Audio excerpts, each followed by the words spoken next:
I watched one of your videos before saying that I was going to win. I appreciate that, by the way. Oh, sorry, Scott. that got him into trouble. Shaky didn't like that. And we are live. That was an awkward start. Welcome to the all new MMA UK Late Show. Scott has just thanked Chris Emmanuel for picking him in his last fight in our prediction show.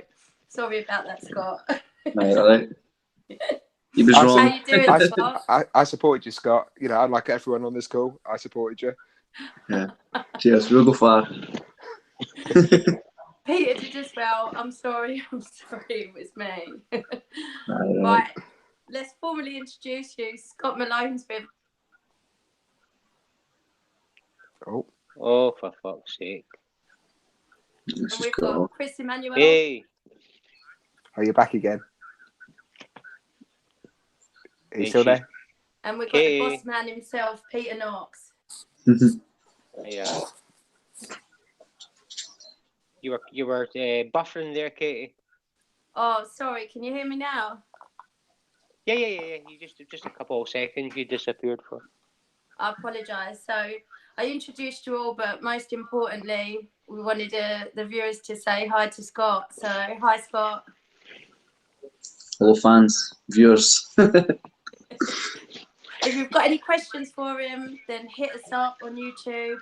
And Peter's going to be in charge of reading them out. So God knows what they will sound like. But Scott, welcome to the show. Yeah, thank you for having me. Thank you for coming on. I've been loving your social media posts about you've decided to quit your day job and followed your dream of fighting MMA full time, right? Yeah, well, with my job, I was getting up super early, trying to train and trying to do my job at the same time, and then like come home and I'd be knackered and going training again. It was too much.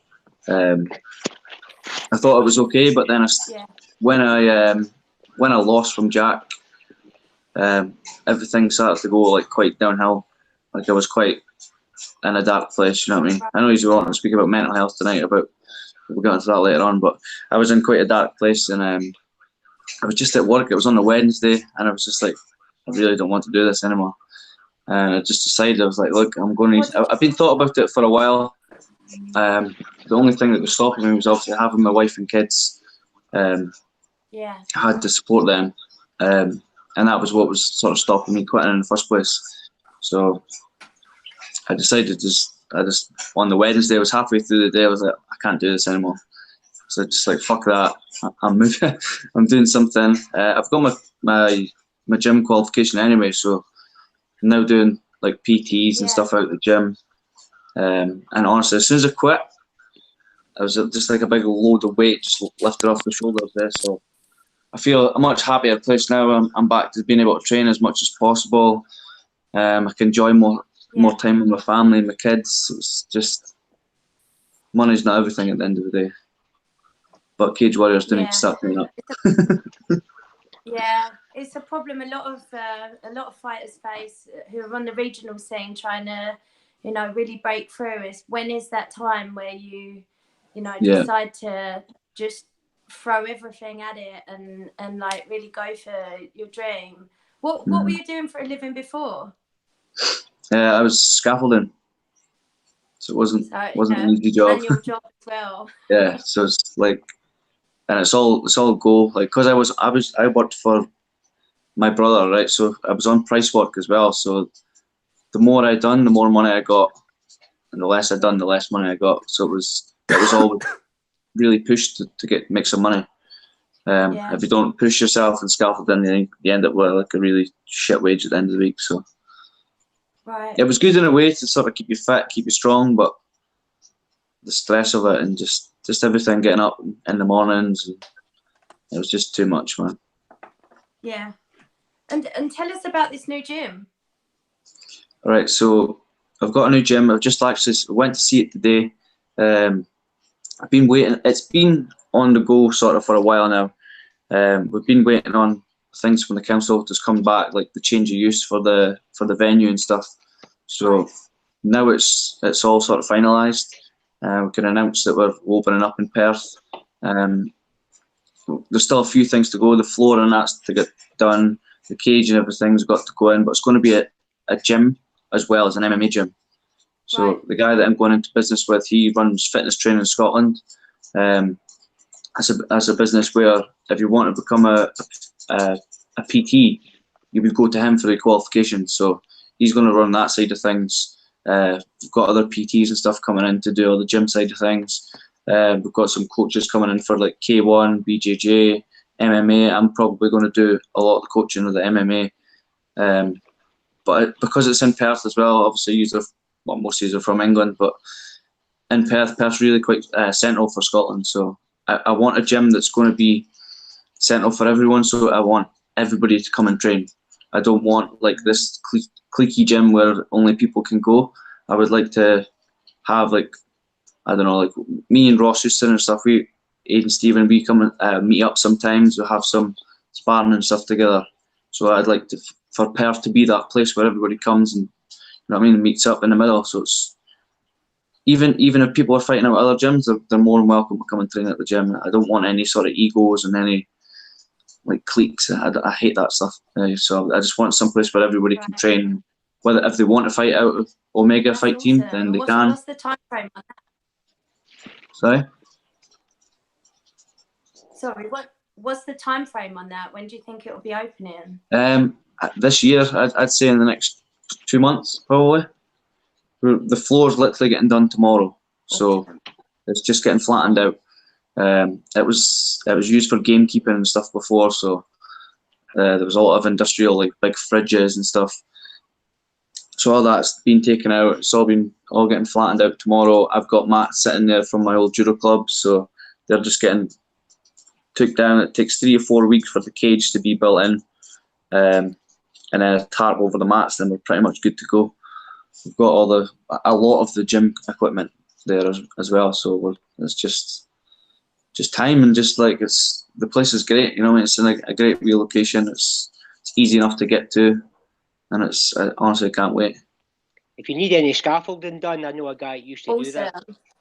I'll ask my brother.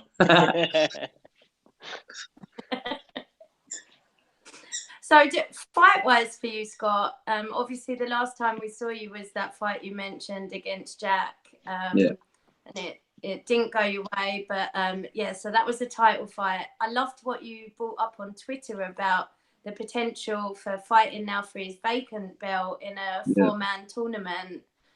Well, I think that's the fair thing to do. Have you heard any more about that? No, I've literally been left out the loop from Cage Warriors. I really don't know what's happening. I go on holiday in October, so I'm dying to fight before I go, because if I don't, then I'm going to need to wait probably another 8 weeks from when I come back. I'm going over to Florida, so I won't be. I'll be enjoying American food, put it that way. I want to get a fight in before that. Have you got long left on your Cage Warriors contract, Scott? I've got 2 fights left. Okay. Yeah, I think I've got 18 months or 2 fights, but I don't think the 18 months is up until like next August or something.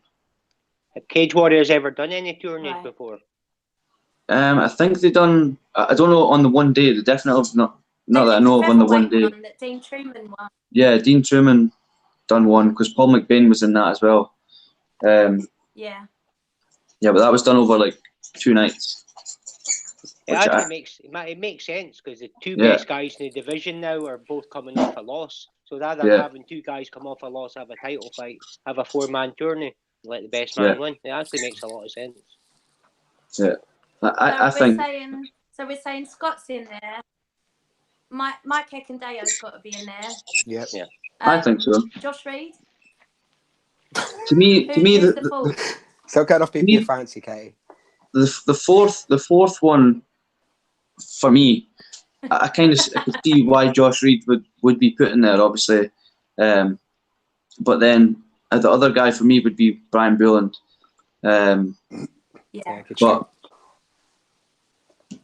but then Josh has lost to both me and Brian Bullen, so I think maybe if he fought Mikey Aikendale first, and me and Bullen fought, and then I don't know, but I can't think of another guy that's signed to Cage Warriors anyway. It kind of goes out the window when it's a tournament format, though, doesn't it? You know, it's a winner takes all situation. So regardless of whether he's lost to you in the past, it's you know, you start with a clean slate essentially, and the best man wins. I think that'd be superb. I hope Ian Dean's listening to this.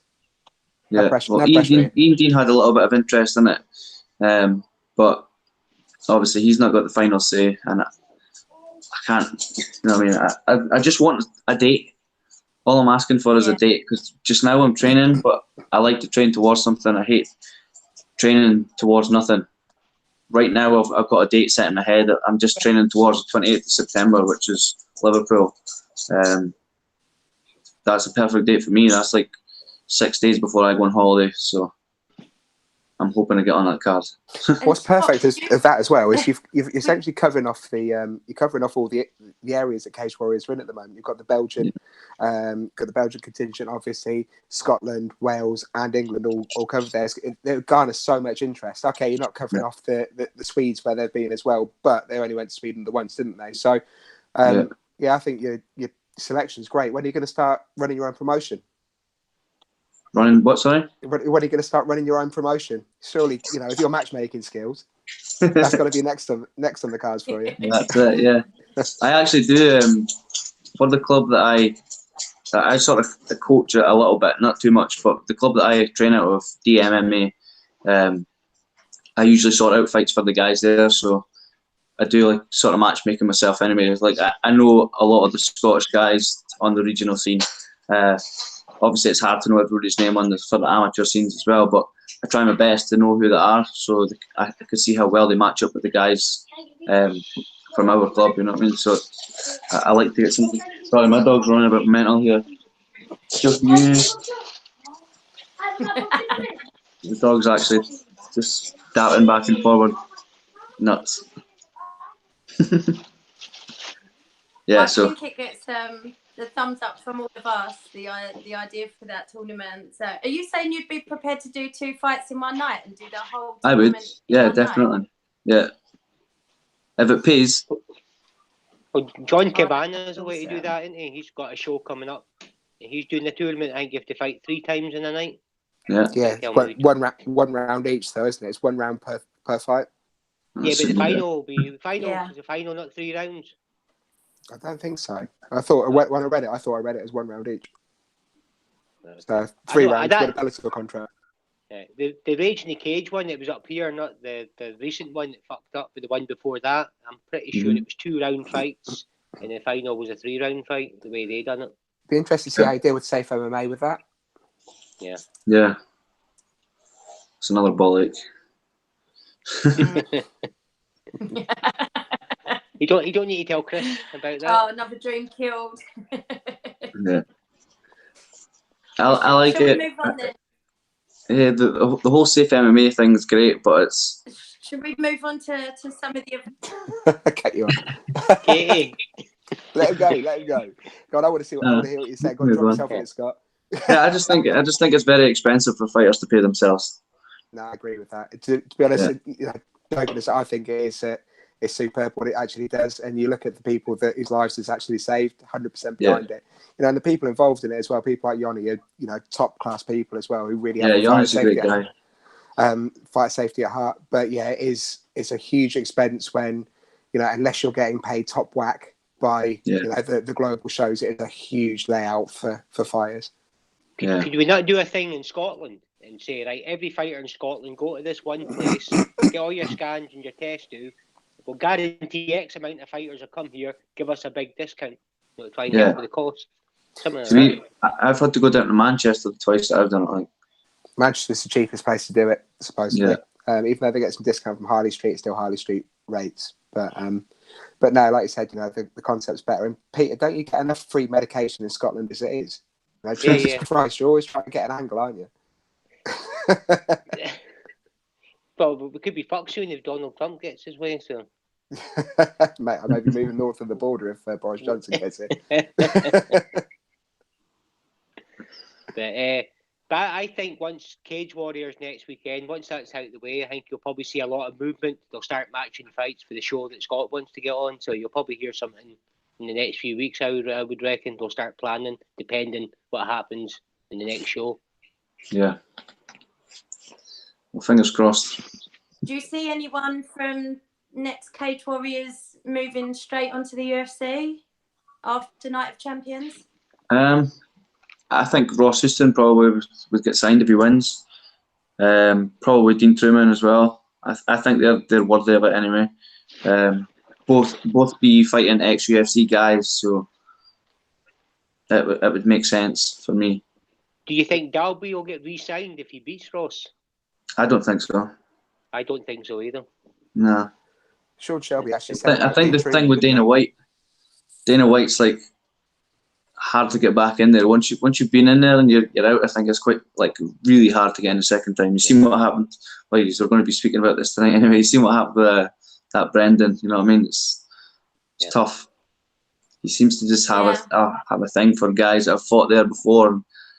Like if they're cut, then I think he's sort of made up his mind with them. But then again, Robbie Lawler was cut. He went to Strikeforce, came back, became the welterweight champion. Last weekend, the guy who opened the show, Eric Spicely, he'd been cut and he got another opportunity. Yeah, lost again. Lost again. It's like Bellator fighters getting signed to UFC. It doesn't happen often, but it does happen. So. Yeah. I think it's got to be more to that Brendan thing, though, surely, because Brendan's been superb from the second he stepped outside the UFC. He has been absolutely flawless. And then his performance as well in the Contender show was just, top notch. And when you got, we're going to talk about Molly later on. You got Molly taking people down and crowds cheering, taking down to end a round to win a round. And now Brendan does exactly the same. He gets absolutely slated. There's got to be something further. I don't know why. Brendan always comes across as a really good guy. To be fair, very professional, works his ass off, and is probably one of the best fighters that we've got, across the continent. But yeah, I think he do really well in the UFC as well. I think he would do really well in the UFC. I think he'd be top 10. Yeah, I think he's certainly got a shot for it. He's got the work rate, he's got the technique, hasn't he? He's certainly got the heart. And he's no tied to a promotion either, so there's no negotiating. You only need to talk to Brendan to sign him up, and that's it. He's no signed to any promotion. No, or any manager, as far as I know. I think he manages himself. He's a really shrewd lad. That was the reason Cage Warriors didn't take him on, because he wouldn't sign a multi-fight contract when they were looking to. He wanted to fight Paddy, wasn't it? That was an interesting Twitter battle back and forth. That one, I like watching that. I like both guys as well, though. I like Paddy a lot. Paddy's a top lad. Yeah. You want to see stuff like that. You want to see beef on Twitter and stuff like that. It's like the Bungard Quealy one that's now set up for them to fight in Dublin at the next Bellator event. Yeah, that'd be a good fight as well, actually. That's set up perfectly for those two to fight now. If it'll happen, I don't know yet, but Bungard's funny on Twitter, man. Guys, I'm going to leave and come back in because you're all breaking up on me and I'm scared of talking over you again. So I'm going to leave and come back in. Sorry. You're back normal again there, Katie. But when you go. That's right. When she goes, what we do is we'll talk to Scott about all the negative things she was saying about him. I did not. Like bricking it now. Like, don't backpedal now. You're saying about all the holes he's got. I'm not. Oh, I never did. At least you were right. You were right. I tell you what that was after seeing Jack against Ekandeo. Ekandeo's my boy. I love him, and he looked so strong and so, to me he looked invincible. I'd seen him fight many times live, seen him in training. And I just couldn't. I honestly, I thought he had it. And to see Jack dismantle him like that, I just suddenly thought, I think Jack is unstoppable at the moment. And every fighter's got form, and Jack. That was Scott, why I picked him, Chris. Thank you. Scott, could I ask you a question about that fight? Actually? Yeah. Because I've watched all of your pro fights leading up to it. I didn't go into just picking you just to one at Richard or anything. I picked you simply because I watched all of your fights and I saw ways that you could win. Because you're dynamic. You've got a really broad skill set. Did you find that Jack was just crazily strong and just crazily big? Because I didn't think he was strong. He wasn't that strong. He was technically very good. I felt I won the first round. Second round was close, but he caught me with a kick in the end of the second round. I don't know if you've seen it, but I honestly felt like lying on the canvas and crying. Was that a body kick? Yeah. Yeah. Caught me like a very, very good body kick as I was throwing a hook as well, so I was like stretched out. He caught me with that kick and it sort of took everything out of me. It was just a stupid mistake I made, and he capitalised on that. And it wasn't that he was freakishly strong or nothing. His takedown defence really surprised me. It's stunning, wasn't it? Absolutely stunning. It was really good. I didn't expect that. I thought I was going to go in, and I thought I was going to take him down. But one of the ones where I shot in on the second round, I was so deep in, and I had my hands like basically clasped together, and he managed to sprawl and turn and then hit on the break as well, which was great. You can't take that away from someone. You know what I mean? He's a great guy as well as a great fighter. So I'm happy for him. You know what I mean? Where do you see him going? I think he'll do really well. Like, I've obviously been over Team Alpha Male, sparred with a few guys over there,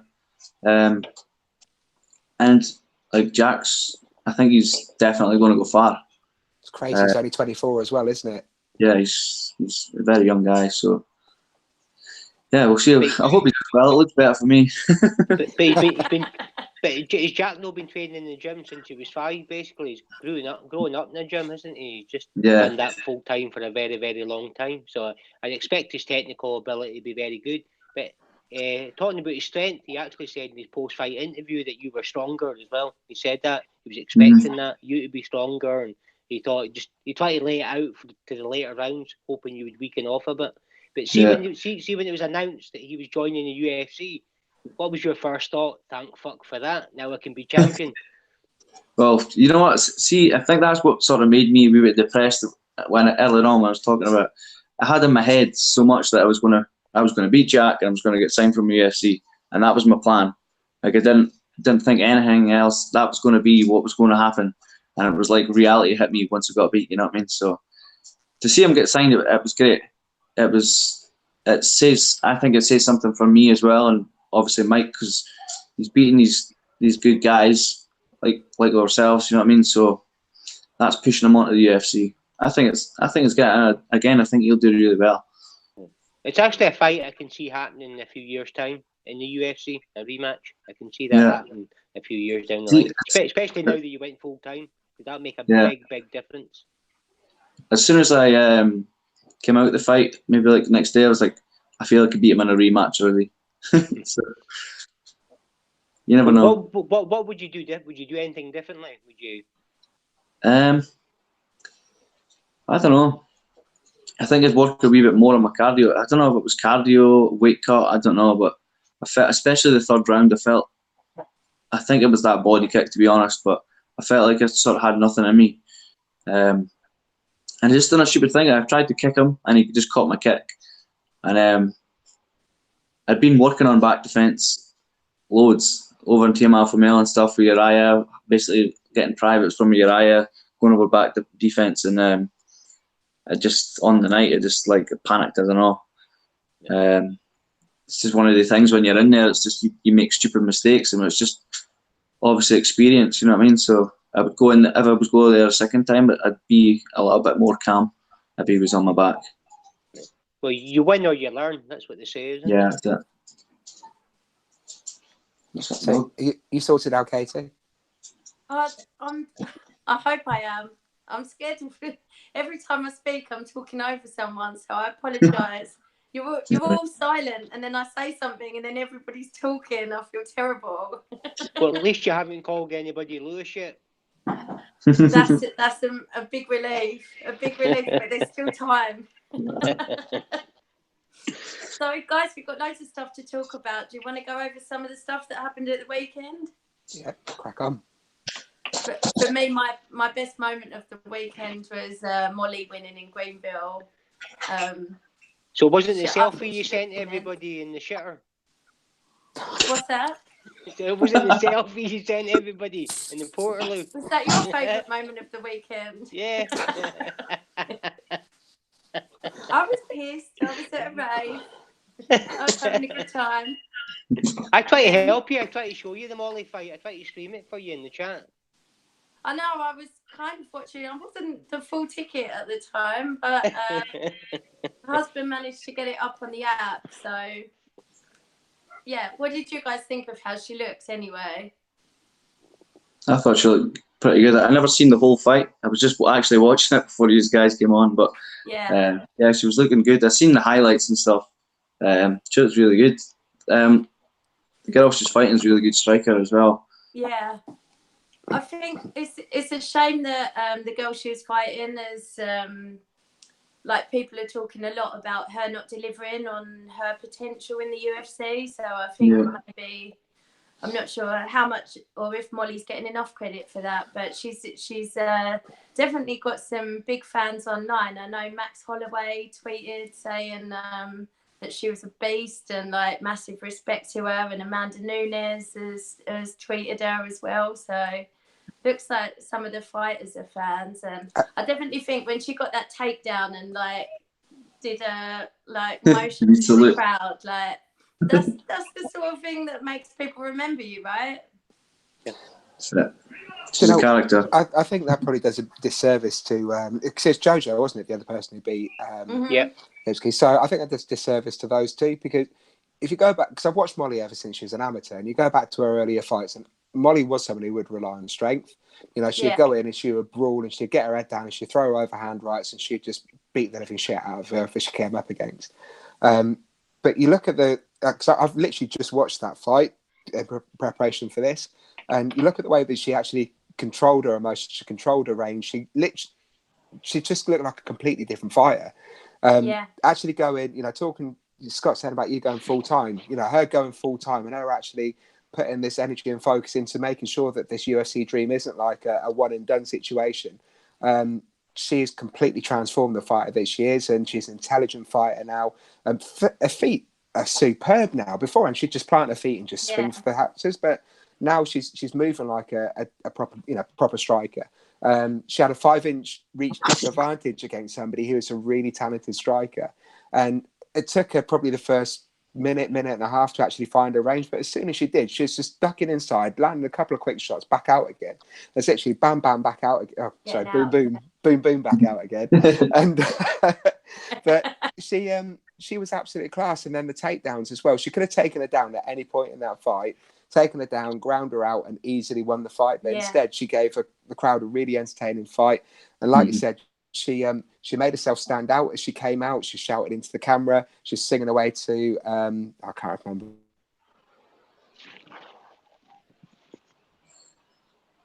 It's gone. She shouted into the camera. The English internet is fucking shite.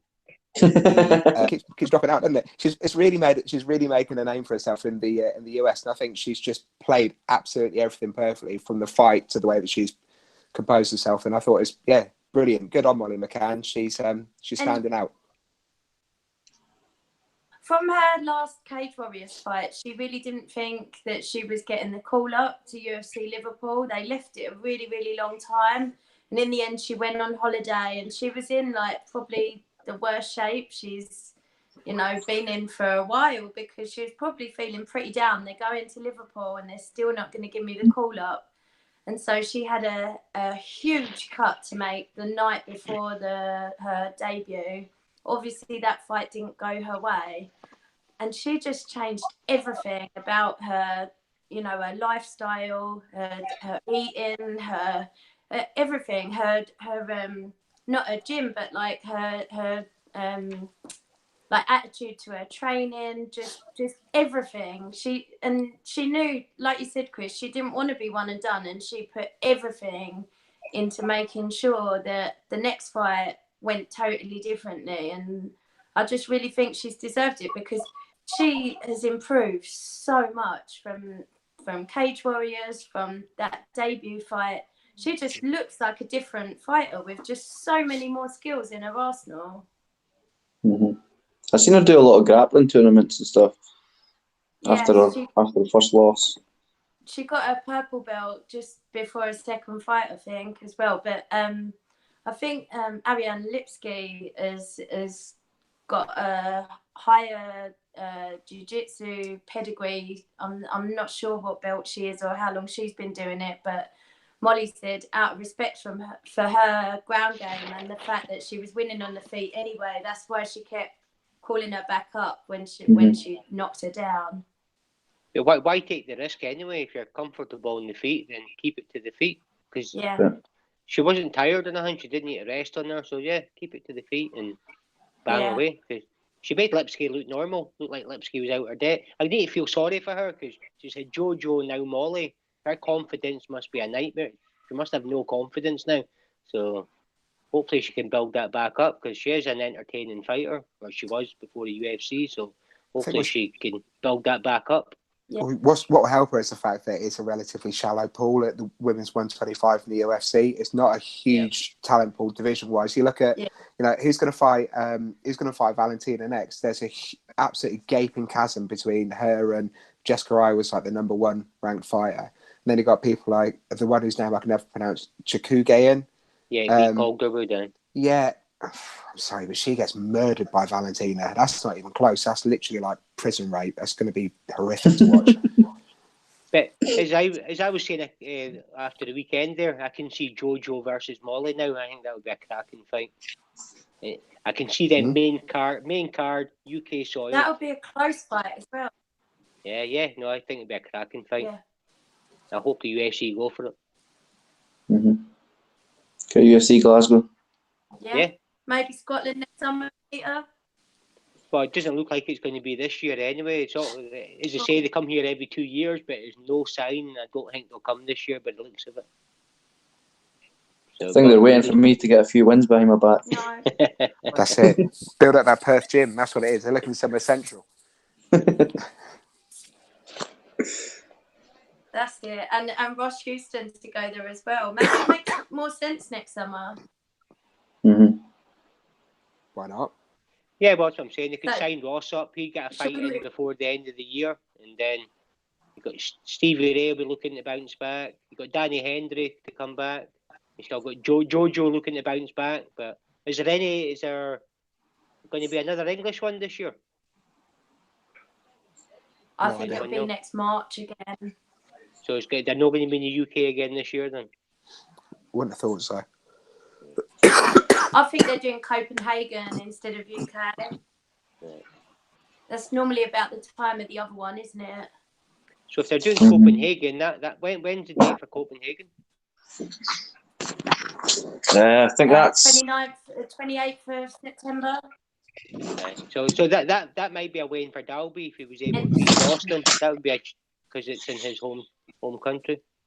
Yeah. To be honest, I don't think it makes any difference for the UFC who's on the card because it's the brand itself that sells. Anyway. It's not the fighters who are on it. You could put two Brazilians on the card in Copenhagen and it still sell out within 24 hours. Yeah. In the European cards, when you look at the prelims, it's usually quite a busy atmosphere, especially Scotland. Scotland sold out for the very first fight. But you see that in most European events compared to America. But Bellator at the weekend there, I was talking to Lewis and he said the place was dead right up to the Daly fight and then it filled out, but half full after that and the atmosphere got a bit better. But it makes me a bit sad that Bellator can only sell 5,000 tickets for London. It's nuts. Lewis said it was absolutely sold out. Lewis said it was on par with a Cage Warriors event, but it worries me if they can't sell out venues like that and they might pull the plug. I don't think it's the market. They've put their backing behind David Green, behind Jude Samuel.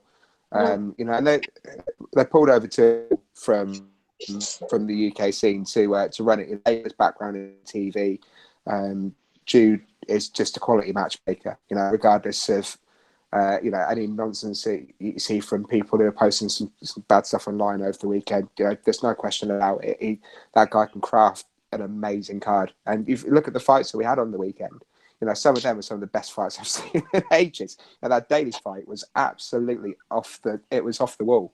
So why they not selling tickets then, Chris? What do you think the issue is? Well, they make it so hard to be a fan, don't you think? Like, I don't know. It's an absolute shit show having to watch it on the app, TV wise, on yeah. Channel 5, on Sky Sports. Some of the best fights weren't on there. It was a joke. Mm. Yeah, TV wise, it didn't work. It didn't work the way it should have done, and I don't know whether there was issues with, like I said, it looked to us like they're trying to juggle the deal that they've got with Sky, which is something that no MMA promotion's been able to do since the Cage Rage days. You know, Cage Rage, Bellator Europe have managed to do that. They've still got their channel. I think they've got a limited time slot with Sky. They've still got their Channel 5 commitments because of the Viacom ownership. They still have to deal with the Paramount network in the US to try and make sure that they cater to the US audience as well. So it seemed like it was just a perfect storm of a mess, really. They couldn't quite get their timings right to actually get the people on. And yeah, it didn't work at all. But, you know, previous shows that they've done, I was at the London one a couple of years back, absolutely sold out. I was at it's a busy event. I don't think it's quite sold out. Perhaps over the course of the night, every single seat was taken, but not simultaneously. But what doesn't help is British fight fans are an absolute pain in the ass. They come along, they watch their mate fight, and then they bugger off again. You think, you know, there's absolutely no logic to that whatsoever. You're going to Bellator, you're spending, what, 50 quid for a ticket. And at the top of the card, you've got people who are flying in from all over the world, global level stars. And because your mate is fought on the undercard who you've been to school with, it's already fought 2 hours beforehand, then you're pissed off and you're going down the pub with him. And, you know, why would you do that? In any other sport, you wouldn't do that. You know, your mate gets taken off after 50 minutes in a football match. You don't piss off and wait outside for him. You still wait to the 90th minute. And UK fans need to be a little bit more savvy and actually appreciate the skills, you know, certainly the talent that's being put before them, because some of these fighters that are being put on this card, you know, the Cage Warriors cards, the Bellator cards, and previously the Bama cards, you're not going to see these types of people ever fight again. You know, you should actually really appreciate the entire card top to bottom. You know, my first major card was a Cage Rage card back in like 2007. I had Vitor Belfort on the card. It's actually Paul Daly was actually on that card. He's fighting against the Wizard Mark Weir, if anyone remembers him. He fought in the UFC a little bit. You know, but this is early in Daly's career, and you know, to actually see the progression of Daly from then to when I saw him live last, when he fought in Wembley, it's amazing. But these people, they don't appreciate that. They don't see that, and maybe fight fans need to be a bit more savvy and actually stay and appreciate the whole event and appreciate every fighter who's put his ass on the line for him. Scott, when you're not headlining, do your mates all leave as soon as you fought? No, see, to be honest, because it's so far away when I'm fighting in Cage Warriors, the only other thing I've ever done has been headlines. Like all the shit up in Scotland, there's only usually like 1 or 2 pro fights on for a card, and it's full of amateurs. So I don't know. I don't know if they would leave or not. So, but Cage Warriors 100. Cage Warriors 100. I think they stayed. I think they stayed for that. I stayed as well because I always want to watch Jack v Mike. Yeah. So I thought that I was going to be obviously fighting with at least one of them. Yeah. So yeah. There wasn't that many people. Well, I don't even think there was any down there. There was like maybe 3 people down to watch that fight. A lot of guys came down for the Jack fight. Yeah. I think that's the most fans I've ever took to any fight, to be honest. I think it was like 60 people there or something. And it's quite a hard place to get to from Scotland, especially Dundee. So yeah, you need to go through Edinburgh or Glasgow to get a flight from there to get down to Cardiff. It costs a lot of money just for one weekend to see your mate fight. Yeah. Yeah, I appreciate everybody that came down. Some loyal UK fans. So what Scott, about some of the other days? Oh, go on. Hey Scott, how do you think a Cage Warrior Scotland show would get on? Because for whatever reason they don't want to come up here. I'm hoping that they'll change their minds and come up next year. I reckon if they got the right venue, they would sell out easily compared to, because they're struggling to sell down there. I think they would sell it in Scotland easily. I think they would sell it up here. I think Cage Warriors is probably, in Scotland anyway, I think it's probably more popular than Bellator for your average guys. Just because you've seen guys like me and Ross and that, and Aidan and Paul, that we're from like different ends of Scotland, you know, that's fighting on the show. So I think it would sell out no bother. People have heard of it because you see it on Facebook. You know what I mean? Like, you're not seeing Bellator unless you're really going out to watch Bellator. Like, you're just your average Joe Blogs that doesn't really watch MMA. A lot of the guys have started watching Cage Warriors now because I was fighting on it. You know what I mean? So now we've got an interest in Cage Warriors, and the guys are like that. I've banged into guys in like Asda and stuff, and they're like, "Yeah, what about like this guy?" I'm like, I don't even know who these guys are, but they know them from watching Cage Warrior. So yeah, I definitely think it would sell out up here. I think the right venue. But I've spoke to Ian Dean about it, and he says pretty much because what ACB done, it's kind of put them off. I think ACB, they never really advertised it. Nobody really knew what ACB was. They picked a really big venue for a show that didn't even nearly fill. You know what I mean? So I think they just see that happening again. Yeah, ACB, I think it was 800 tickets. Well, 800 tickets. I'm not going to say sold because I gave away about 600 tickets on the day. So that they made a. We tried to help them, but they wouldn't listen. They even wanted me to put posters up in them. And I goes, right, you sort out the posters and I'll get a team. We'll put them all over Glasgow and whatever. They couldn't even do that. Yeah. They couldn't do nothing. The advertising was absolutely rubbish. They promised things as well. I don't want to mention there was a national newspaper involved as well, and they done a giveaway for one of the fighters. It was Robert Whiteford, and they didn't give the national newspaper the prize. So it wasn't ACB. It was a guy that was doing it for ACB. He didn't have a fucking clue. So. Yeah. Kind of fucked it for everybody else. Was appalling. Yeah, because I know Bama at the time Everyone were I went keeping an to, eye on that as well, and thought if ACB do well here, then we'll come up as well. So yeah. I don't think that's the proper yardstick to judge it by. Yeah. Every ACB event I went to was half empty or worse. So the one in Nottingham, that's like the least attended event I've ever been to, and it was a big arena, and it was.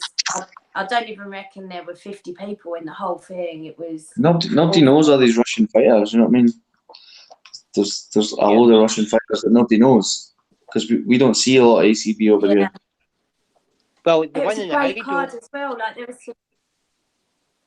We had to do media interviews in a broom cupboard because the Russian guys took over the media room and they wouldn't move. And Brian Lacey was too scared to ask them. So we had to do it. We had to do it in a wee broom cupboard. 20 media guys trying to interview Robert Whiteford, man. It was a fucking nightmare. And we Brian Lacey, no, they're Russian. I'm not saying nothing. They take him shooting with machine guns. No wonder he's scared of them. So going back to Bellator, apart from what a shit show the actual screening of it was, do you want to touch on any of the events that they didn't even, or any of the fights that they didn't even bother showing, Chris? So there are the 3 fights. Well, actually, do you know what? There are 4 fights that didn't get broadcast. So Charlie Ward versus, God, what's his name? Justin Moore. Mm-hmm. I don't know why they did the fight. I think that's probably the worst fight on the card, if I'm honest. Charlie Ward hits really hard. Justin Moore's very strong. Yeah, it wasn't. Then you had Shipman versus Costello Van Steenis. That's just, why on earth that wasn't on? You know, that's essentially a middleweight contender fight. That is, you know, title eliminator fight. Shipman is 13-1 when he went into it. He lost his pro debut, won 13 on the bounce, including winning the BAMMA middleweight world title. And he's got a herky jerky style, which is a bit like Elias Theodorou. So he's not the most aesthetically pleasing fighter to watch, but he's so effective and he's so good everywhere. And then he got Costello Van Steenis, he's brutal. The guy only smiled after he'd really any type of emotion from him. But yeah, technically it's a superb fight. On paper, it lived up to everything it was on paper. And it finished with Van Steenis catching. Shipman had him pressed up against the fence, and Van Steenis caught him with this short, chopping right elbow to the chin, and Shipman takes punishment normally. Bearing in mind that it is that huge guy who was a BAMMA middleweight and EFC middleweight world champion at the same time. Trains with Tom Breeze. No idea. Oh, shit, my mind's gone blank. Literally on the tip of my tongue. Anyway, shows your internet. Yours, I swear it's yours. And mine. But yeah, English internet's down today. But yeah, so he takes punishment, Shipman. But this short chopping elbow just stunned him, dropped him, and then Van Steenis was just on him, just finished him quick. Realistically, unless they were a rematch with then I think Van Steenis has got to be next for it. And then obviously, Mr. Tasty shots himself, Fabian Edwards, up against the young French lad. Why wasn't this one shown? I don't know. And it's crazy. Because he put on his technical masterclass. Okay, he didn't knock him mental. Out.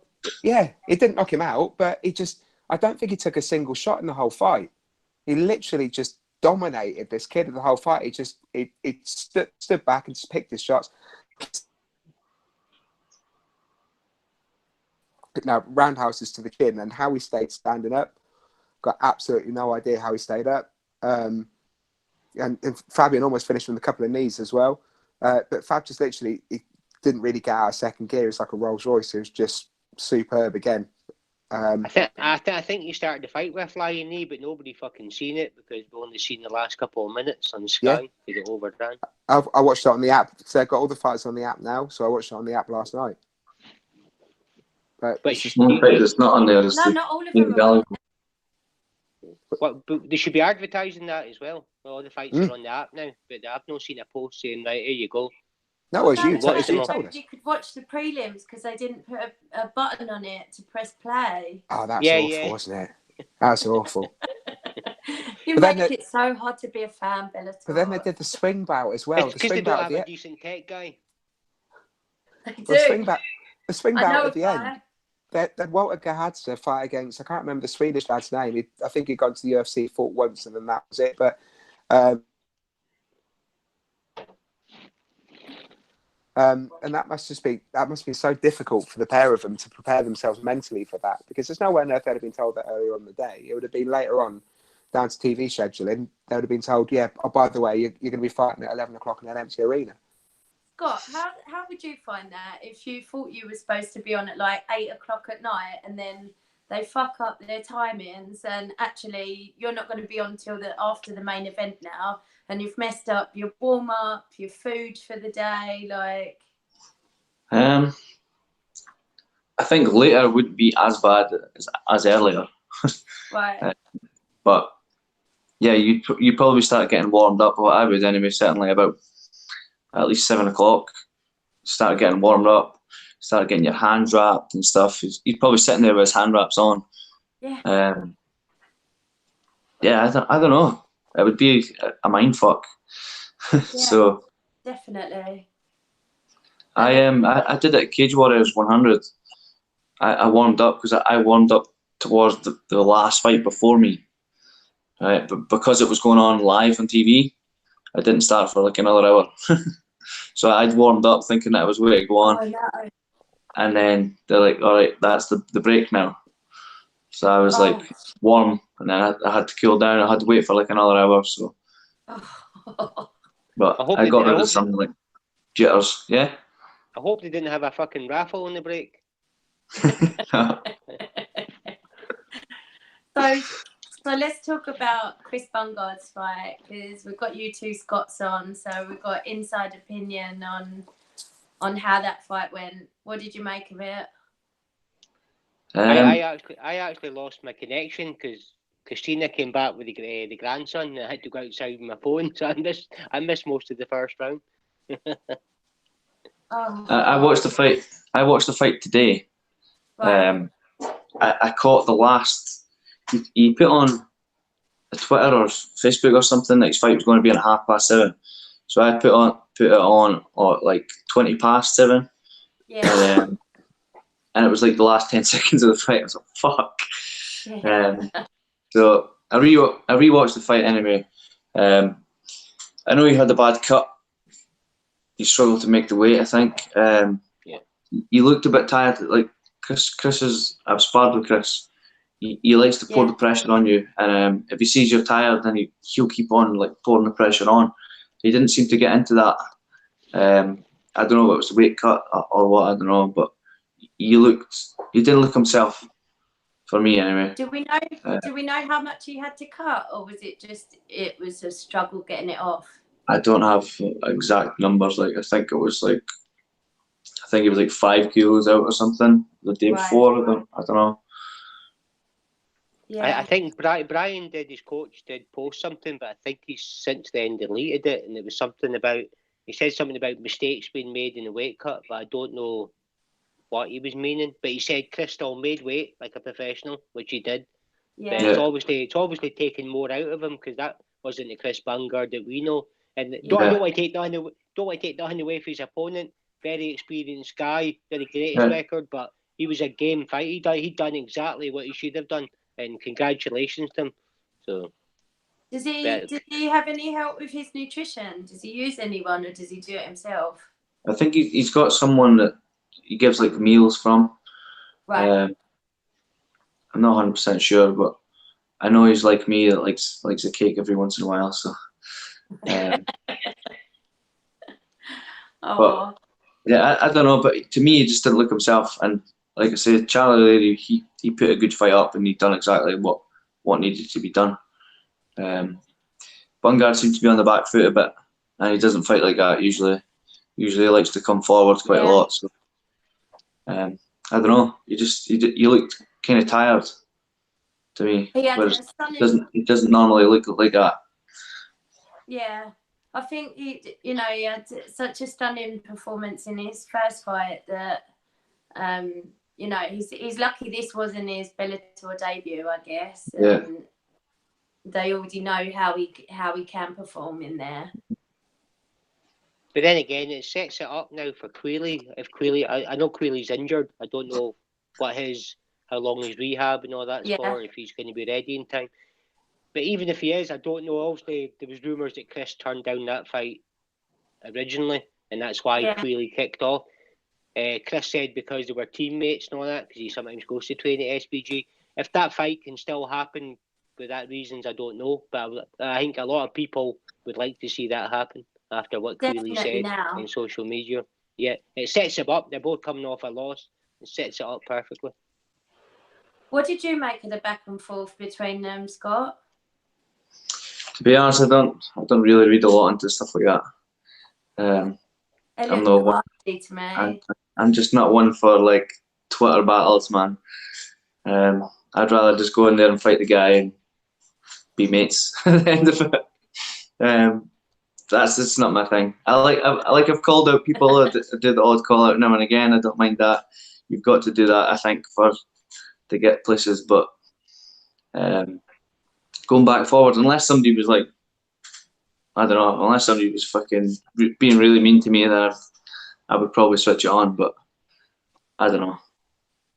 It's just he's good at it. It wasn't really a back and forth. It was mainly Quealy calling out Chris and slagging off Chris. Yeah. I think Chris had one response and said, "I'll see you in London." Yeah. We'll see. We'll talk face to face and see what happened then. Yeah. for me, the photo was what took it over the edge. I thought you weren't supposed to talk about what went on in sparring. But Conor McGregor done that as well, didn't he? Scumbag move. Conor McGregor's done that as well to Paulie when they were sparring with the Floyd Well, Mayweather fight. I think that he always holds the highest standard of etiquette, either, Peter.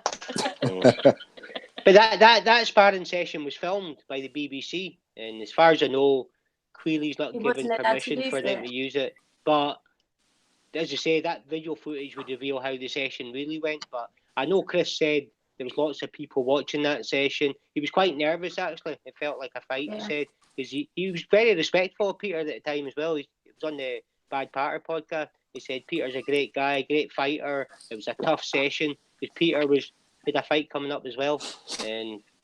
But Peter's decided to go public and have a go at Chris for whatever reason. But anyway, I know we've only got a few minutes left. I just wanted to cover quickly the James Gallagher fight and kind of more than the fight.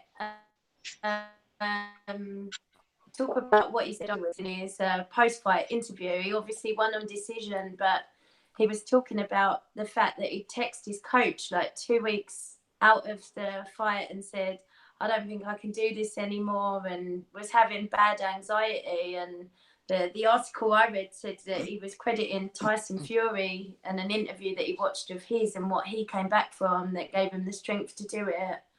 Mm-hmm.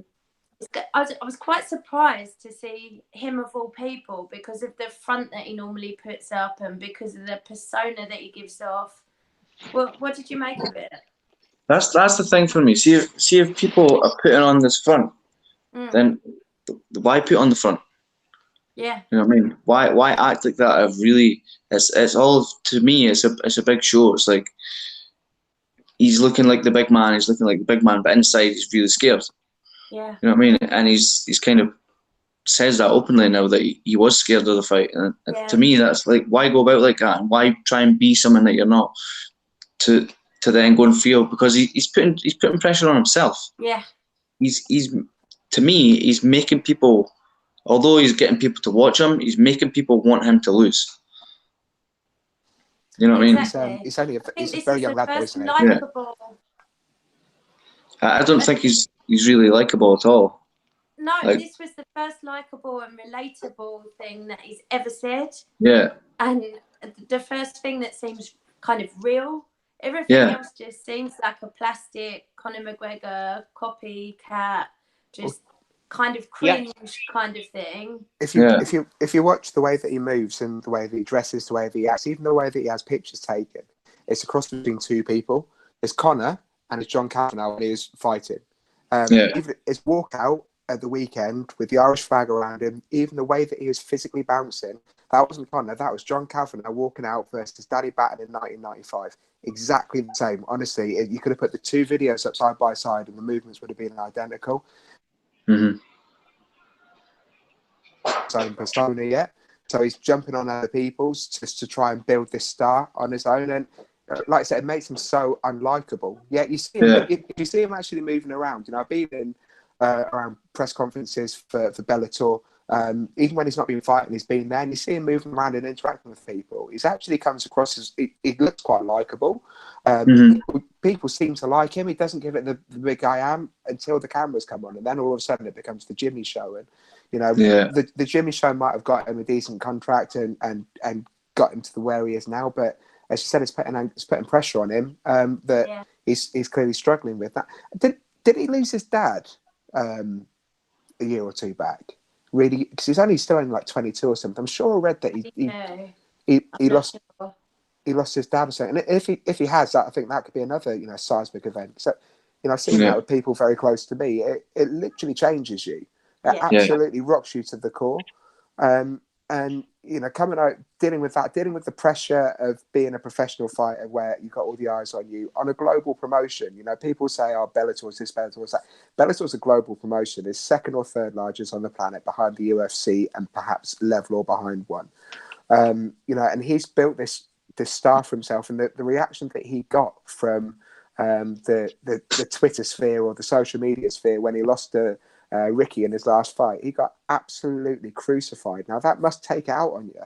You know, I'm geez, I'm honest with his dad. I'm 41 years old, and if I got some of the shit that he got from that, Yeah. it would hurt. You know, at 22 years old, there's no way on earth I could have mentally dealt with that. So, yeah, you know, I think he certainly needs a bit of help. From what he said, it sounded a bit like a cry for help as well. And I hope he gets it. And then I hope, because he's a talented kid, he gets punched a bit too much still. You know, I don't think that he's ready for a title shot or anything yet. But when he gets his hands on people, he's dangerous. He's properly dangerous. He really dealt with a talented grappler at the weekend in a very professional way. He reminds me of like a Disney kid growing up in the limelight and just like not really sure how to handle it when he's coming into his like formative years.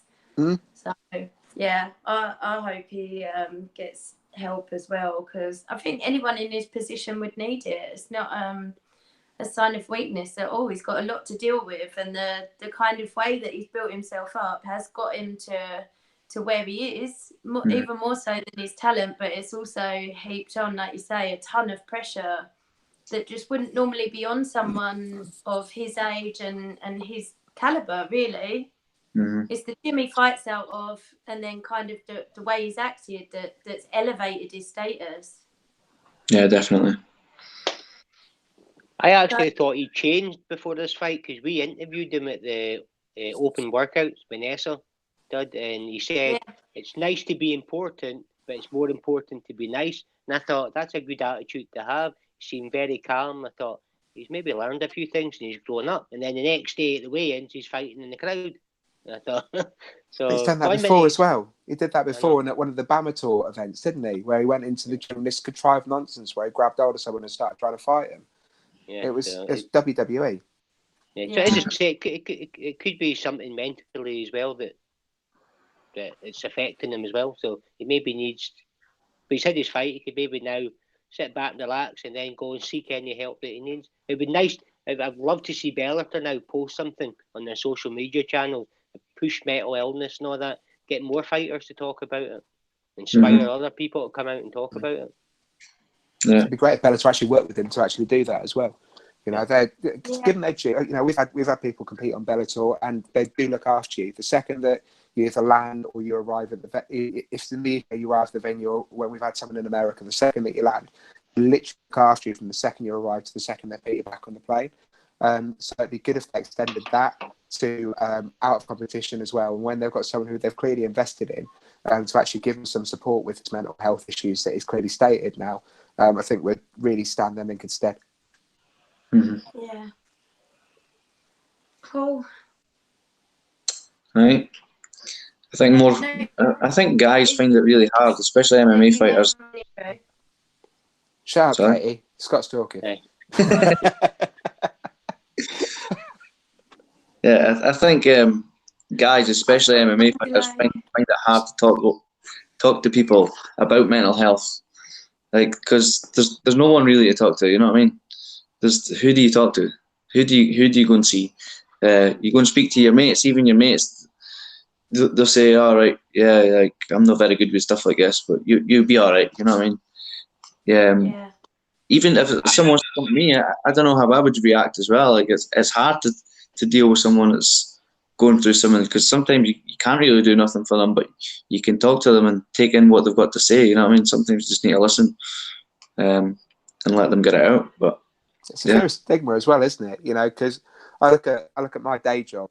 So I work in financial services, and we've got a HR department, and they're massively keen on promoting mental health and ensuring that, you know, we take time off during the day and we do something. Get up and go for a walk for 10 minutes. Just clear your head. Do something which is going to keep you good. And then if you have any issues, they've got a whole raft of support systems to help. But you look at it and you think, if I was to turn around and say I had some mental health problem, you're worried you're going to be stigmatized with that for the rest of your career. Yeah. You know, do you want that to be tied with that? You know, you're going to look at Frank Bruno now. Do you remember Frank Bruno for being a person who was a world champion boxer, or Frank Bruno, the guy who fell apart and was pictured in a marquee in his garden, sleeping in a marquee because he couldn't deal with it mentally. It always stays with you, and that's I think it's a societal issue rather than just a masculine one. We've got to actually accept the fact that illness is illness, regardless whether it's in your head or in your body. 100%, man. my employer's actually different. They talk the talk in mental illness, and they go, if you want to help people and blah blah blah, but when it comes to in their actual workplace, in their offices, when people do have issues and they want to go and talk to a manager, they don't care. They just want you to get out the door, get your job done. They don't care what you feel like mentally. So that's something I'm trying to change in my workplace as part of our union and all that. I might actually do something with MMA UK as well and try and start promoting mental health as well for fighters. Give them somewhere to go, even if it's a phone number, just to phone somebody up and just get the ball rolling and get the help that they need. MMA is weird. It's the highest highs and it's the lowest lows, man. Like you're winning, everything's going great, but when you lose, it's just like your whole world's come crashing down. You know what I mean? You've trained so much for that one time. It happens, and then you lose, and then it's just like, fuck, where do I go from here? For me, the best thing for me to get done was just to keep training. Training takes your mind off things, and it's why we do it really in the first place. You know what I mean? But yeah, if anybody's watching, if anybody's feeling depressed or whatever, then go and train at Omega Gym in Perth. It's very central in Scotland, I think. Yeah, but seriously, how sensitive to turn it into a plug as well. Did we get any questions, by the way? You haven't asked any of the questions on the feed. Yeah, no, I'm just having a look there. Mostly about Peter's shirt. Yeah. No. There's a guy called Cameron Which is White. fucking vile, by the way. It is proper vile, isn't it? Seriously. Yeah. You're just jealous. Do you remember the Club Tropicana video, Katie? George Michael, no, it was Wham, wasn't it? Club Tropicana. That's what it looks like. Yeah, it's cool. You're going to be an extra. Like, Tom Heffernan wants to know, talk me through the moment you decided that shirt was worth buying, Peter, and then go on to explain why you would wear it in public. It's actually an old shirt. I don't know why I got it. I think it was a Facebook challenge. You remember the one we put ice over, the ice bucket challenge? I think I bought it for then, and I've had it ever since. It only comes out in special occasions. So. Well, we're honoured. Frankie said, give it to Scott to take to Florida with him. Scott, would you be seen dead in that? I'd rock that, man. Have you seen some of my Instagram posts? I wear funkier shirts than that. It must be a Scottish thing. Yeah, you need to be able to pull it off, though, that's the thing. There's actually another question, Katie, and I can't believe it, but this looks like the greatest question ever in the world. Oh, fuck off. Not. Scott, if you could change one rule in MMA, what would you change? To change one rule in MMA? Yeah, one rule. Yeah. Would that be in the cage or outside the cage or what? Anything you want. I don't know, I'd say weight cutting. Change your weight cutting. What would you change it to? I'd change it on agreements. Agreeing to fight with someone. Just at whatever weight. You know what I mean? Agree with another guy to fight at that weight. So you're both comfortable at. Yeah, so you could have catch weights and all that. Yeah, more catch weights. Yeah, less people dying to make weight. Yeah. That would be me. Other than that, kicking the nuts.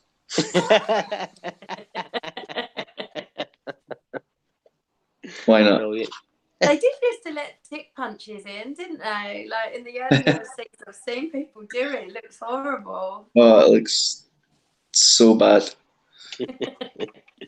Just to let you know, it was Frankie Anderson that asked that question. I never saw that bit.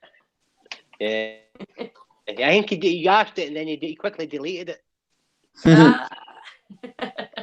But there was another one from Callum White. Who makes the best milkshakes in Daily Grind?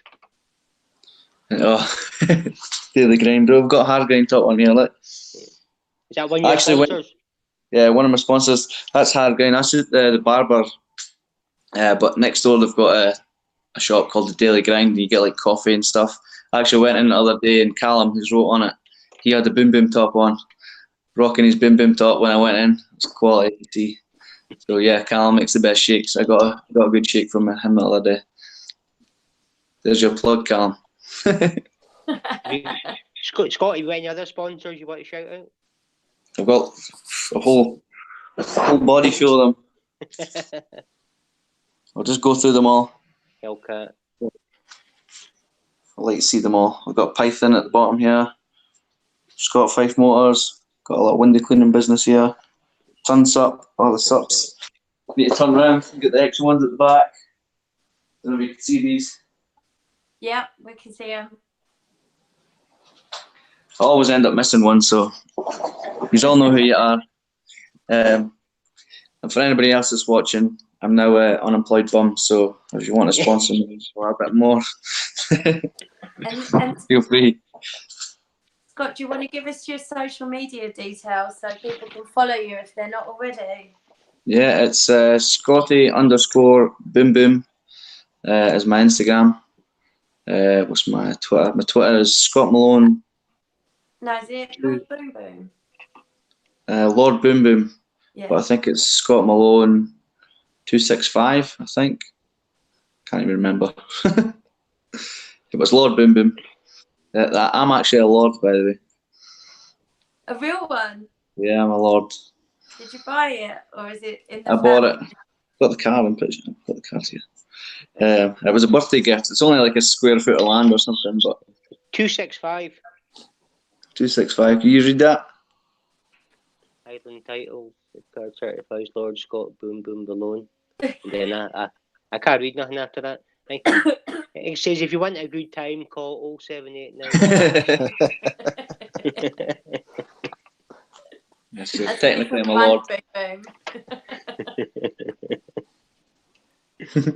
Awesome. Well, thank you so much for joining us tonight, Scott. No problem. Great laugh. Thanks. Some of the internet news. It's Katie again. Internet ran out there. Are you there, Katie?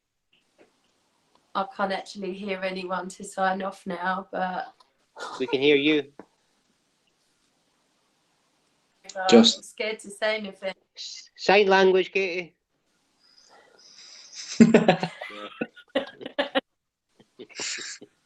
I'm tapping out. Thank you everyone for joining us. Cheers. Thank you. It's been a pleasure. Cheers. Goodbye. Thanks, guys.